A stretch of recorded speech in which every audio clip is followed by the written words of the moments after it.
जय गुरु जी संगत जी गुरु जी की कृपा, गुरु जी के आशीर्वाद से आज का जो सत्संग मैं आपके साथ शेयर कर रही हूँ, जीतू अंकल का है। ये बहुत प्यारा सत्संग है, ब्लेसिंगफुल सत्संग है। सभी गुरु परिवार से विनती है, सत्संग को अंत तक सुने, ध्यान से सुने, पूरा सुने। संगत जी, सत्संग को जब आप सुनते हैं तो गुरु जी से अरदास करके सुनिए कि हे मेरे दाता, हे मेरे ईश्वर, हे मेरे मालिक, तेरा बहुत बहुत शुक्राना कि तूने हमें घर बैठे सत्संग बख्शा। और संगत जी, जब सत्संग का समापन हो जाए, जब भी आप गुरु जी से अरदास कीजिए कि हे ईश्वर, हे मेरे जन्म मरण के विधाता, तेरा लख लख शुक्राना कि तूने मुझे घर बैठे ब्लेस करा। संगत जी, ये अरदास आप ज़रूर किया कीजिए, क्योंकि इस अरदास में बहुत शक्ति है, बहुत पावर है। संगत जी, कई बार हम कहते हैं कि हमें सत्संग जाने के लिए वक्त नहीं मिलता। कितना अजीब लगता है ना। और संगत जी, सुनकर भी ऐसा लगता है कितनी अजीब बात है। लेकिन जब हमें सत्संग में नहीं जाने का मौका मिलता है या नहीं जा पाते, तो उस समय वो मालिक हमें घर बैठे सत्संग भेजते हैं सुनने के लिए, और घर बैठे ही सत्संग के माध्यम से हमें ब्लेस करते हैं।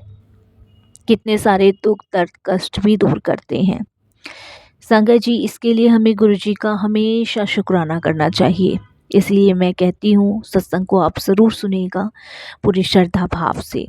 और अगर आप भी अपने सत्संग अनुभव शेयर करना चाहते हैं तो हिंदी में साफ राइटिंग में अपना सत्संग लिख कर हमारी जीमेल आईडी पर सेंड कीजिए। हमारी जीमेल आईडी का लिंक डिस्क्रिप्शन बॉक्स में दिया गया है। सत्संग आपको पसंद आए तो आप इसको लाइक कीजिएगा, सब्सक्राइब कीजिएगा, ज़्यादा से ज़्यादा संगत में शेयर कीजिएगा। बेल आइकन दबाना बिल्कुल नहीं भूलिएगा। जब भी कोई लेटेस्ट सत्संग आएगा उसका नोटिफिकेशन आपके पास आएगा। तो संगत जी, सुनते हैं जीतू अंकल का सत्संग। बहुत ही प्यारा है, ब्लेसिंगफुल है। सत्संग शुरू करने से पहले करते हैं गुरु जी का मंत्र जाप। ओम नमः शिवाय, शिव जी सदा सहाय। ओम नमः शिवाय, गुरु जी सदा सहाय। जय गुरु जी। संगत जी, मेरा नाम जीतू है। मैं शुक्राना करता हूँ मालिक का, उस भाग्य विधाता का, जिन्होंने अपनी असीम कृपा मुझ पे बरसाई और सत्संग शेयर करने का मौका दिया। संगत जी, वर्ष 2006 में होली से 2 दिन पूर्व देर रात को मैं अपनी बहन से फ़ोन पर बातें कर रहा था। बातें करते करते संगत जी, मैं फ़ोन लेके अपने पिताजी के पास चला गया, जहाँ मेरे पिताजी लेटे हुए थे। मुझे बिल्कुल नहीं पता था कि उनकी तबीयत ख़राब है। और संगत जी, उनको रक्तचाप बहुत ज़्यादा हो रहा था। मुझे बिल्कुल नहीं पता था कि उनका बीपी शुगर बहुत हाई है, बहुत ज़्यादा हाई है। संगत जी, जब मैंने अपने पिताजी को जगाया और बोला कि दीदी का फ़ोन है, पापा बात कर लीजिए, तो संगत जी वो नहीं उठे। मैंने बहुत उनको हिलाया डुलाया। मैंने दीदी को कहा अभी मैं फ़ोन रखता हूँ, पता नहीं पापा को क्या हो गया। दीदी उधर परेशान हो गई, उन्होंने फ़ोन पे फ़ोन किए, लेकिन मैं पापा को जगाने में लगा रहा। पापा हिल भी नहीं रहे थे, डुल भी नहीं रहे थे। मैं परेशान हुआ। मैंने अपनी वाइफ़ शालिनी को कहा कि फटाफट से एम्बुलेंस को फ़ोन करो। मेरी वाइफ़ ने एम्बुलेंस को फ़ोन किया और संगत जी, मैं उसी समय अपने पिताजी को हॉस्पिटल के लिए लेके गया। हॉस्पिटल में मेरे पिताजी को एडमिट किया गया। संगत जी, मेरी बहन को जब पिताजी के बीमार होने का समाचार मिला, तो संगत जी वो तुरंत ही उसी रात को अपने वहाँ से बैठ के ससुराल से और संगत जी हमारे घर आ गई। संगत जी, जब वो उसे पिताजी की हालत देखी तो उससे रहा नहीं गया, और डॉक्टर भी अभी तक हमें कोई जवाब नहीं दे रहे थे कि आखिर हुआ तो हुआ क्या है। संगत जी, पिताजी की तबीयत के बारे में गुरुजी ने हमें बहुत पहले ही चेतावनी दे रखी थी। फरवरी 2006 में शिवरात्रि से पूर्व शीतकाल में जब मेरे पिताजी भीमताल से गुड़गांव हमारे साथ रहने आए, क्योंकि संगत जी मेरे पिताजी पहले भीमताल में रहते थे, वहीं उनकी जॉब वगैरह थी। लेकिन जब वो रिटायर हो गए तो वो गुड़गांव मेरे मेरी पत्नी और मेरे बच्चों के साथ रहने लगे थे। तो संगत जी, उनको भी गुरुजी के दर्शन का सौभाग्य प्राप्त हुआ था। तो गुरुजी ने उनके बारे में पूछा था। संगत जी, गुरुजी जानना चाहते थे कि जो मेरे पिताजी हैं वो अब मेरे पास रहने आ जाएं। संगत जी, इसके लिए गुरुजी ने मेरे मामा कर्नल जोशी को भी कहा था कि आप जो हैं मेरे पिताजी को बोलें कि वो मेरे पास अब यहाँ रहने आ जाए, क्योंकि गुरुजी पहले से ही जानते थे कि मेरे पिताजी की तबीयत ख़राब होने वाली है। और संगत जी, इस बात की जब हमें हमारे मामा जी ने सूचना दी तो हमने अनसुना कर दिया था। ये हमारी सबसे बड़ी भूल होती है संगत जी, कि हम गुरुजी के दिए हुए संदेश को या गुरुजी के कहे हुए शब्द को अनदेखा कर देते हैं। संगत जी, पिताजी का शुगर और पिताजी का रक्तचाप इस कदर बढ़ गया कि संगत जी उनको आईसीयू में एडमिट करना पड़ा। और संगत जी, जिसकी वजह से पिताजी गुरुजी के चरणों में लीन हो गए। संगत जी, हमें इस चीज़ का बड़ी भूल का पश्चाताप हुआ कि काश हमने गुरुजी के दिए हुए निर्देश का पालन किया होता। काश हमने जब गुरुजी ने संदेश भेजा था तो कुछ अमल किया होता, तो शायद आज पिताजी जीवित होते। संगत जी, कभी कभी हम अपने ही भूल के कारण कुछ अनहोनियां कर बैठते हैं।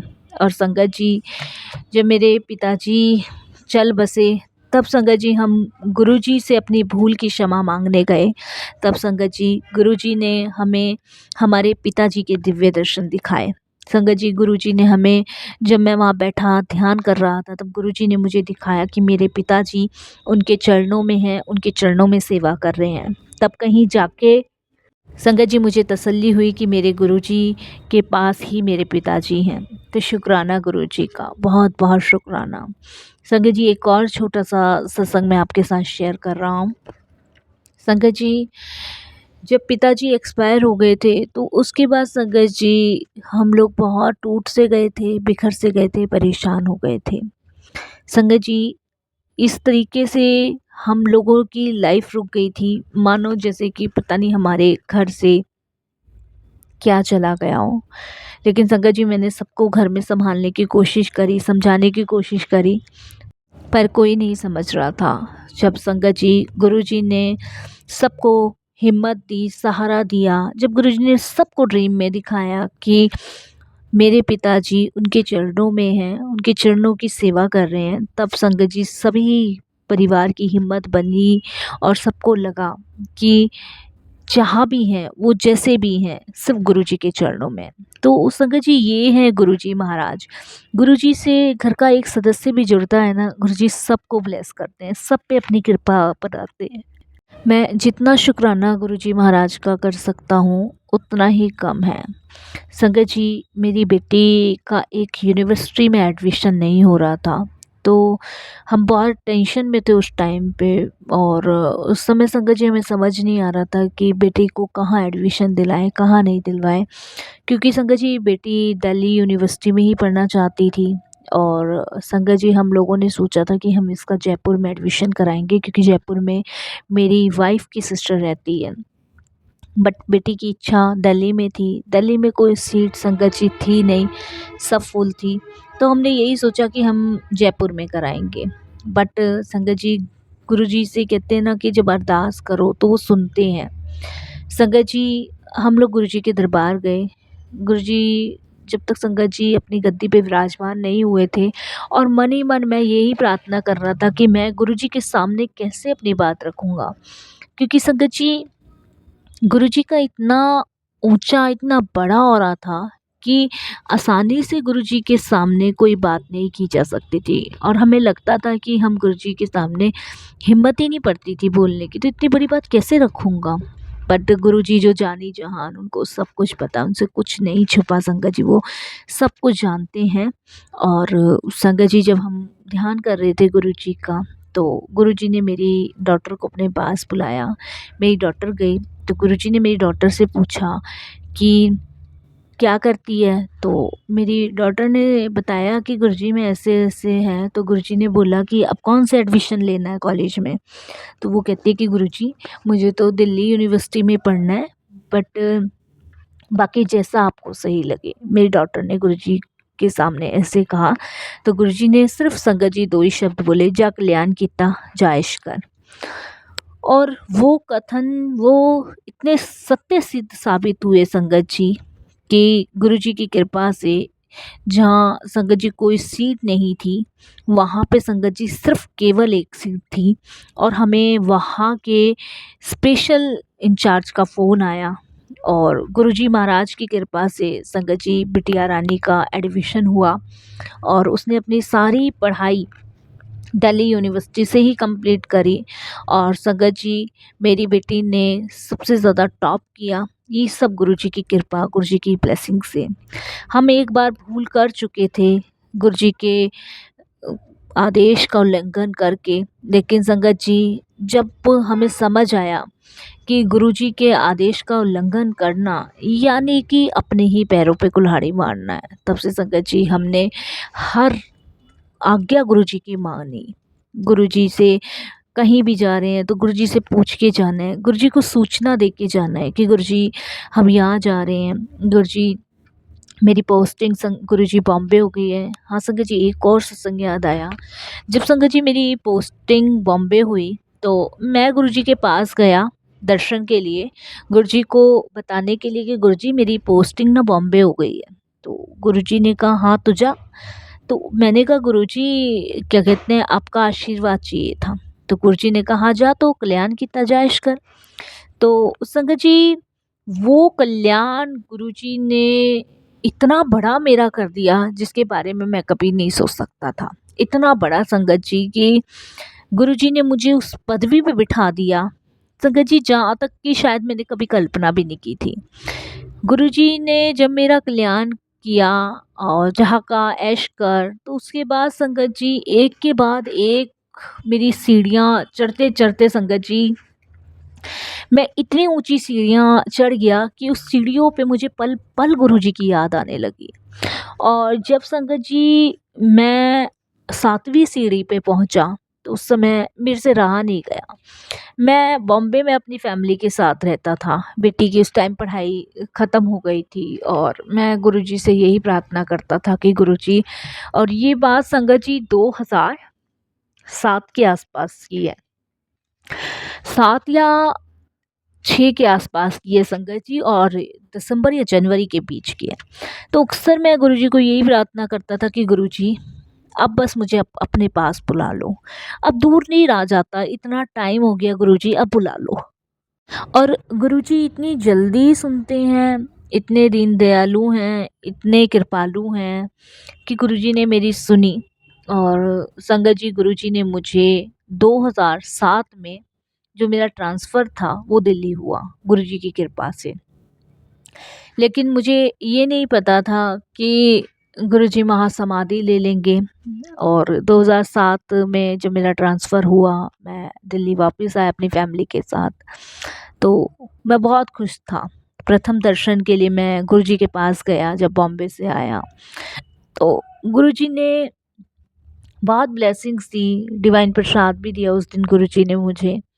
और संगत जी ऐसे ही गुरुजी ने, एक दिन मैं बैठा था गुरुजी के पास ध्यान में, तो ऐसे ही गुरुजी ने मुझे कह दिया कि जीतू अंकल अब फिर दोबारा आना सी। तो मैंने कहा हाँ जी गुरुजी, मैं तो रेगुलर आता ही हूँ, जब भी मुझे ऑफिस से छुट्टी मिलती है मैं सीधे आपके पास आता हूँ, मैं तो कोशिश करता हूँ छुट्टी लेने की। तो गुरुजी एकदम से कहते हैं अब की बार छुट्टी लेके ही आना सी। मैं नहीं समझा संगत जी कि गुरुजी क्या कहना चाहते हैं, लेकिन जब गुरुजी ने समाधि ली तब वो बात सत्य सिद्ध साबित हुई। संगत जी उस टाइम मैं ऑफिस में था, जिस टाइम मुझे कॉल आया कि गुरुजी ने वहाँ समाधि ले ली है, उस टाइम संगत जी मैं छुट्टी लेकर ही आया। तो ये है गुरुजी महाराज, उन्हें आगे की पीछे की आने वाले समय की सबके बारे में पता है, उनसे कुछ नहीं छुपा संगत जी। बस हम मूर्ख अज्ञानी इन चीज़ों को कभी नहीं समझ पाए, लेकिन उनसे कुछ भी नहीं छिपा, वो जानी जान है, उनको सब कुछ पता है साथ संगत जी। बस हम जितना शुक्राना मालिक का कर सकते हैं उतना शुक्राना करना चाहिए। लाइफ में को गुरुजी ने पता नहीं कहाँ से कहाँ पहुँचा दिया, और अभी भी गुरुजी महाराज ड्रीम दर्शन देते हैं और बताते हैं कि मैं तुम्हारे साथ हूँ और तुम्हारे संग संग ही हूँ। तो वो सारी चीज़ें संगत जी बहुत मिस करते हैं हम लोग। बस मैं तो यही कहूँगा जितनी भी संगत हैं, विश्वास बहुत बड़ी चीज़ है संगत जी। जब विश्वास आपको हो जाता है गुरु जी पे, तो फिर आप निश्चिंत हो सकते हो। फिर आपको सोचने की ज़रूरत नहीं है, क्योंकि सोचने वाला, करने वाला सब गुरु जी हैं। आप तो ये समझ लीजिए कि आपने पूरी लाइफ गुरु जी को सौंप दी है। अब उसमें क्या अच्छा है, क्या बुरा है, क्या करना है, क्या नहीं करना है, वो सब गुरु जी जाने। संगत जी, हमें अब भी बड़ा पश्चाताप होता है कि जब हमें गुरुजी ने हिंट दिया था, जब गुरुजी ने हमें मैसेज भेजा था, तब हमने गुरुजी की बातों को, गुरुजी के निर्देश को अनसुना क्यों किया? शायद अगर हमने उस टाइम अनसुना नहीं किया होता, तो आज हमारे फादर साहब भी हमारे साथ होते। तो कभी-कभी हो जाती है इंसान से भूल, लेकिन वो बख्शनहार हैं, हम पापनहार हैं। हम पाप करते रहते हैं, लेकिन हमारे गुरुजी हमें बख्शते रहते हैं। छोटी-मोटी गलतियाँ संगत जी सबसे होती है, लेकिन उन गलतियों को भी नज़रअंदाज गुरुजी करते हैं, और हमसे अगर कुछ भी हमारे से गलत हो जाए, तो उसका भी दोष हम गुरुजी पे ठहरा देते हैं। लेकिन जब हमसे कोई गलतियाँ होती हैं, तब गुरुजी हमें माफ़ करते हैं। तो इसीलिए संगत जी समर्पण बहुत ज़रूरी है। कोई भी रिश्ता हो, चाहे गुरु का और हमारा रिश्ता हो, चाहे बहन भाई का हो, चाहे पति पत्नी का हो, चाहे बच्चों का हो, किसी का भी हो, सब रिश्ते में समर्पण बहुत ज़रूरी है। सब रिश्ते में विश्वास बहुत ज़रूरी है। सब रिश्ते में भरोसा बहुत ज़रूरी है, तभी तो ये रिश्ते आगे चलते हैं। ऐसे ही संगत जी गुरु का और हमारा रिश्ता है, ये रिश्ता भी गुरु जी की कृपा से चल रहा है, क्योंकि गुरु जी को हम पे ट्रस्ट है। गुरु जी को पता है ये मेरी संगत है, मैं इनको ना तो दुखी देख सकता, ना कर सकता, ना रख सकता। बट हम संगत जी इंसान हैं, हमें आदत है गुरु जी की चीज़ों को अनदेखा करने की, और छोटी छोटी बातों पे गुरु जी पे चीज़ों को डालने की, ये गलत है। तो बस मैं यही कहूँगा संगत जी कि समर्पण करें, विश्वास करें, भरोसा करें, और फिर आप देखें कि कैसे गुरु जी आपका कल्याण करते हैं। बस यही वाणी को विराम देता हूँ। जय गुरु जी, शुक्राना गुरु जी।